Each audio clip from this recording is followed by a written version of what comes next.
ഇന്നൊരു special video ആണ് കേട്ടോ. ഞാൻ എൻ്റെ ലൈഫിൽ ആദ്യമായിട്ട് തേനീച്ചക്കുത്ത് കൊള്ളാൻ വേണ്ടിയിട്ട് പോവാണ് കേട്ടോ. നമ്മുടെ വീട്ടിൽ മന്ദാരത്തിൽ കുറച്ച് തേനീച്ചയുണ്ട്. അപ്പോൾ തേനെടുത്താലോ? ഇവിടെ ഒരാൾ പഴയ വണ്ടിയുടെ സീറ്റ് കവർ മുതൽ പഴയ തോർത്ത് വരെ ഉടുത്ത് സെറ്റായിട്ട് നിൽക്കുക. ഇനി എങ്ങാണം കുത്ത് കൊള്ളണ്ട, ജസ്റ്റ് മിസ് എന്നുള്ള രീതിയിൽ നിൽക്കുകയാണ് കേട്ടോ. നമ്മൾ ഈ മന്ദാരത്തിലാണ്, മഞ്ഞ മന്ദാരമാണ്, ഇതിലാണ് കേട്ടോ തേനീച്ച കൂട് വെച്ചിരിക്കുന്നത്. അപ്പോൾ എന്തായാലും നമ്മൾ തീയിട്ടൊന്നും അങ്ങനെ ചെയ്യാൻ പ്ലാൻ ചെയ്തിട്ടില്ല, അങ്ങനെയൊന്നും ചെയ്യത്തില്ല. അപ്പോൾ നമ്മൾ പുകച്ചിട്ട് മീൻസ് സ്മോക്ക് കൊടുത്തു കഴിഞ്ഞാൽ തേനീച്ച കുറച്ച് നേരത്തേക്ക് ഒന്ന് മാറി നിൽക്കുമല്ലോ.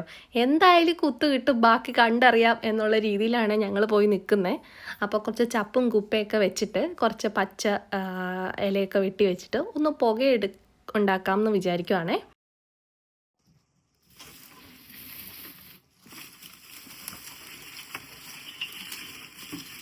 ഈ ചപ്പുങ്ങളെ എന്നാലേ വേഗം പുക ചെല്ലത്തുള്ളൂ. ഓടിക്കോ, ഓടാ ഓടാ.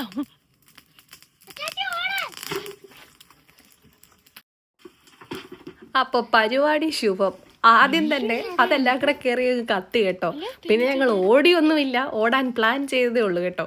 സംഭവം വേറൊന്നുമല്ല, അവിടെ കുറച്ച് വാഴയുണ്ട്. അപ്പം അതിൻ്റെ വാഴക്കൈയെല്ലാം കൂടെ വീണിട്ട് കരിഞ്ഞുണങ്ങി കിടക്കുമായിരുന്നു. അതെല്ലാം കൂടെ കയറി അങ്ങ് ആദ്യമേ കത്തി. ഇതാണ് കേട്ടോ നമ്മുടെ തേനീച്ചക്കൂട്. മന്ദാരത്തിലൊരു കമ്പിൽ ഇങ്ങനെ എന്താ പറയുക, ഇങ്ങനെ വട്ടത്തിൽ കിടക്കുകയാണ് കേട്ടോ. അപ്പം അതിൻ്റെ അട നമ്മൾ എടുക്കുന്നില്ല, അത് തിരിച്ച് അവിടെ തന്നെ വെക്കുന്നുണ്ട്. നമ്മൾ ആ എന്താ പറയുക, തേനുള്ള വശം മാത്രമേ എടുക്കുന്നുള്ളൂ. എനിക്കിതിൻ്റെ ഭാഗങ്ങളൊന്നും പറഞ്ഞു തരാൻ സത്യത്തിൽ അറിയത്തില്ല കേട്ടോ. അതുകൊണ്ട് ഞാൻ കമ്പും കോലും എന്നൊക്കെ ആയിരിക്കും പറയുന്നത്. നിങ്ങൾ വീഡിയോയിൽ അത് കാണുമ്പോൾ മനസ്സിലാവേ. ഇല്ലില്ല, പോകുന്നുണ്ട്. ആ പോകുന്നുണ്ട്.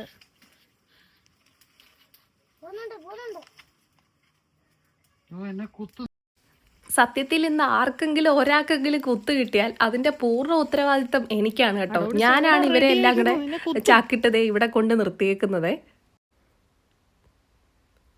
ഞങ്ങൾ കുറച്ച് പുക വേണം എന്നായിരുന്നു കേട്ടോ മനസ്സിൽ ഉദ്ദേശിച്ചത്. പക്ഷെ കത്തിച്ച് വന്നപ്പോൾ പുകയുടെ ഒരു പൂക്കാലം എന്ന് വേണം പറയാൻ. അങ്ങ് കത്തി പുകഞ്ഞു പോയി കേട്ടോ എല്ലാം കൂടെ.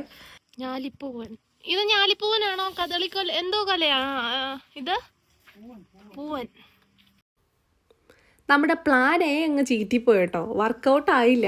വർക്കൗട്ട് ആയോന്ന് ചോദിച്ചാൽ ഒരു 80% വർക്കൗട്ടായി. കാരണം തേനീച്ചയൊക്കെ കുറച്ച് മാറി നിൽപ്പുണ്ട്, അതിൽ നിന്ന് പോയി. പക്ഷെ എല്ലാം അങ്ങോട്ട് വിട്ട് വരുന്നില്ല. അപ്പം നമ്മൾ പഴയ കിണറിൻ്റെ അവിടെ ആണേ. അപ്പം ഇവനാണേ തേനീച്ച കുത്തുമെന്നും പറഞ്ഞിട്ട് ഒരു കാണാം. പക്ഷെ എങ്ങനെ എടുക്കും എന്നുള്ളതാ. നമുക്ക് ചെല്ലുന്നുണ്ട് കേട്ടോ നന്നായിട്ട്.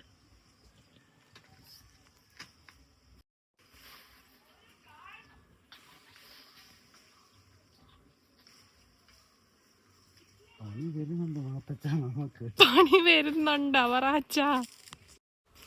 അവസാനം ഒന്നും നടക്കാതായപ്പം നമ്മളൊരു ഇരുമ്പ് തോട്ടി കൊണ്ടുവന്നിട്ട് ആ കമ്പൊന്ന്, മന്ദാരത്തിൻ്റെ കമ്പൊന്ന് ചായച്ച് പിടിച്ചിട്ട് ആ തേനീച്ച ഉള്ള കമ്പ് ചെറുതായിട്ടൊന്ന് വെട്ടിയെടുത്ത് കേട്ടോ.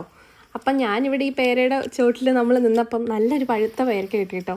ഈ അകം നല്ല റെഡ് കളറിൽ ഇരിക്കുന്നത്, ഭയങ്കര മധുരമുള്ളതാണ് കേട്ടോ. ഈ വേനലായതുകൊണ്ടായിരിക്കാം നല്ല മധുരം ഉണ്ടായിരുന്നേ. അതെ, ഇവിടെ കുലുക്ക് തുടങ്ങിയിട്ടുണ്ട് കേട്ടോ. വല്ലൊന്ന് അടക്കുമോ എന്തോ.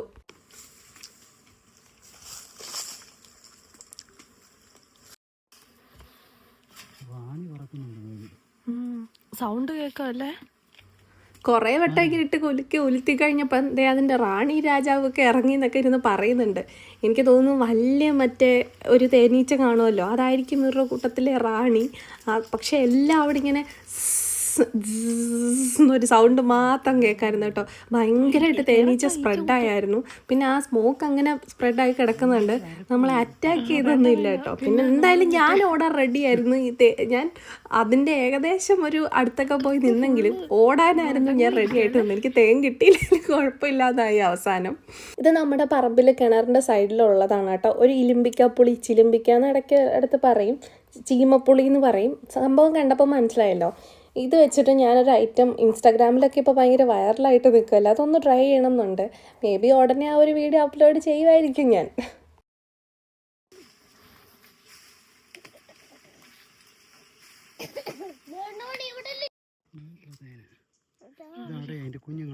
അത് അതുപോലെ വെച്ചേക്കാം.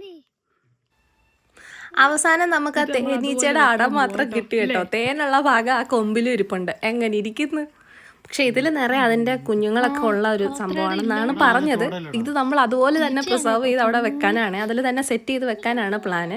ദേ ഇതിലാണ് കേട്ടോ തേനീച്ച ഉള്ളത്. എന്ത് ഭംഗിയായിട്ട് ആ തേനീച്ച അതെല്ലാം കവർ ചെയ്ത് അവിടെ ഇരിക്കുന്നത് നോക്കി. സത്യം പറഞ്ഞാൽ എന്തൊരു ദ്രോഹമാണല്ലേ നമ്മൾ ചെയ്യുന്നത്. അതൊന്നും കുഴപ്പമില്ല, ഇച്ചിരി തേൻ കിട്ടാനല്ലേ അല്ലേ. നമ്മ ജയിച്ചിട്ടമാരാ അവസാനം കിട്ടി കേട്ടോ. ആ സ്റ്റിക്ക് തന്നെ ആ ഒരു രൂപത്തിലായിരുന്നു ഉള്ളത്. മന്ദാരത്തിൻ്റെ ഇത്രയും ഒരു ചെറിയ കമ്പിലായിരുന്നു അത്ര ഉണ്ടായിരുന്നു കേട്ടോ. ഞാൻ എൻ്റെ ലൈഫിൽ ആദ്യമായിട്ടാണ് ഇങ്ങനെ കാണുന്നത്. ഞാൻ വീഡിയോയിലും അല്ലാതെ ഈ നമ്മുടെ വൈൽഡ് ലൈഫ് യൂട്യൂബ് ചാനലിലൊക്കെ കണ്ടിട്ടുള്ളൂ.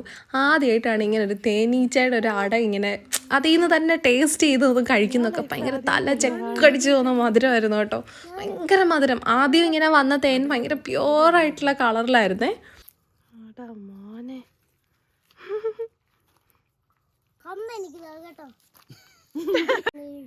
അവന്റെ വായിലോട്ടനെ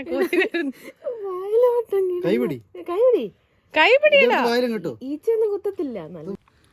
അവസാനം നമ്മൾ അഡോണിസിന് കുറച്ചൊക്കെ കൊടുത്തു കേട്ടോ. അവൻ കുഞ്ഞായതുകൊണ്ട് ഒത്തിരി മധുരം കൊടുത്താലും എന്തെങ്കിലും പ്രശ്നം ഉണ്ടാവും എന്നുള്ളത് അറിയില്ലല്ലോ. അതുകൊണ്ട് പക്ഷെ എന്താണെന്നറിയില്ല, അവന് ഇതിനോട് വലിയ താല്പര്യവും ഇല്ലായിരുന്നു കേട്ടോ. അവസാനം ഇതെല്ലാം കണ്ടിട്ട് ആദ്യം ആ സ്റ്റിക്കും പിന്നെ കുറച്ചൊന്ന് ടേസ്റ്റ് ചെയ്തേ ഉള്ളൂ. പുള്ളിക്കാരൻ പിന്നെ ആ ഒരു ഏരിയയിലേ വന്നിട്ടില്ല.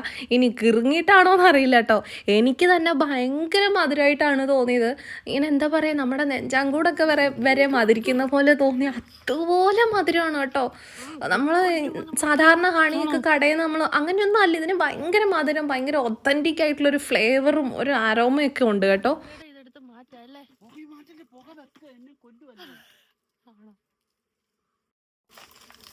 അത് നമ്മൾ തിരിച്ചു വെച്ചു കേട്ടോ. അതിൻ്റെ തേനുള്ള ഭാഗം മാത്രമാണ് നമ്മളെടുത്ത്.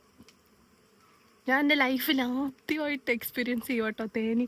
ഞാനിങ്ങനെ മറ്റേ നമ്മുടെ ഈ ഡിസ്കവറി ചാനലിനകത്ത് ആനിമൽ പ്ലാനറ്റിലും അങ്ങനെ ഈ വനത്തിലൊക്കെ പോകുന്നത് അങ്ങനെ കണ്ടിട്ടേ ഉള്ളേ. പക്ഷെ ആദ്യമായിട്ടാണ് ഞങ്ങളൊരു തേനീച്ച മറ്റേ ഇതെടുക്കുന്നത്. രസമുണ്ട് എന്തായാലും. കണ്ടോ, അത് നമ്മൾ സെറ്റ് ചെയ്ത് വെച്ചു. ഇനി അതുങ്ങൾ വന്ന് അതിൻ്റെ കൂട്ടിൽ തന്നെ കയറട്ടെ. അങ്ങനെ ബാക്കിയെല്ലാം നമ്മൾ അവിടെ തന്നെ അതുപോലെ സെറ്റ് ചെയ്ത് വെച്ചിട്ടുണ്ട് കേട്ടോ. വീണ്ടും ആ തേനീച്ചകളൊക്കെ വന്നിട്ട് വീണ്ടും അതിൻ്റെ കുഞ്ഞുങ്ങളെയും അടയൊക്കെ ആയിട്ട് അവർ സെറ്റായി കേട്ടോ. അതെല്ലാം കഴിഞ്ഞിട്ട് ഇങ്ങ് കയറിപ്പോന്നു. ഇനി ഈ ഇരുമ്പിലും പാത്രത്തിലൊക്കെ പറ്റിയ തേന് കളയാൻ പറ്റുമോ? അത്രയും ഒതൻറ്റിക്കായിട്ട് പ്യുവറായിട്ട് കിട്ടിയതല്ലേ. നമ്മളൊന്നും മടിച്ചു നിന്നില്ല. വീട്ടിലിരുന്ന സ്ട്രോബെറി മുതൽ എന്തിനേറെ പറയുന്നു വാട്ടർ മെലൺ സഹിതം നമ്മൾ ട്രൈ ചെയ്ത് നോക്കി കേട്ടോ ഹണിയായിട്ട്. ഇത് പിന്നെ അരിച്ചെടുക്കുന്നത് എനിക്കത്ര വശമൊന്നും ഇല്ലാത്തതുകൊണ്ട് തന്നെ അവരൊക്കെ തന്നെയാണ് കേട്ടോ ചെയ്തത്. എന്തായാലും ഇതൊരു പ്യുവർ ക്ലോത്തിനകത്ത് വെച്ചിട്ട് ചെയ്യുന്നതായിരിക്കും നല്ലത്. അപ്പോൾ അതിൻ്റെ പിന്നെ ഇത് നോക്കിയൊക്കെ ചെയ്യണം. അതിൻ്റെ ഇതൊക്കെ മാറ്റി അങ്ങനെ കുറച്ച് പരിപാടീസൊക്കെ ഉണ്ടായിരുന്നു. എനിക്ക് ഈ ഹണിയും ഓറഞ്ചും കൂടെ കഴിക്കുന്ന കോമ്പിനേഷൻ നന്നായിട്ട് ഇഷ്ടപ്പെട്ടു കേട്ടോ. നല്ല മധുരവും ഒരു പുളിയൊക്കെ ചേരുമ്പോൾ ഒരു സ്വാദുണ്ടല്ലോ, അതാണ് എനിക്ക് ഏറ്റവും ഇഷ്ടപ്പെട്ടത്. ഞാൻ എവിടെയോ വായിച്ച് കേട്ടൊരു സംഭവമാണ്. ഒരിക്കൽ ഈ തേനീച്ചയോട് ഈ തേനെടുക്കാൻ വരുന്ന ആൾക്കാരൊക്കെ ചോദിച്ചു, നിനക്ക് വിഷമമാവില്ലേ ഞങ്ങൾ നിൻ്റെ ഈ തേനൊക്കെ ഇങ്ങനെ എടുത്തിട്ട് പോകുന്നതെന്ന് ചോദിച്ചപ്പം ആ തേനീച്ച അതിന് മറുപടി പറഞ്ഞത് ഇങ്ങനെയാണ്: നിങ്ങൾക്കൊരിക്കലും എൻ്റെ കഴിവിനെ മോഷ്ടിക്കാൻ കഴിയില്ലല്ലോ. ഞാൻ ശേഖരിച്ച് വെച്ച എൻ്റെ തേന് മാത്രമാണ് നിങ്ങൾക്ക് എടുക്കാൻ പറ്റുന്നത്. ശരിയല്ലേ?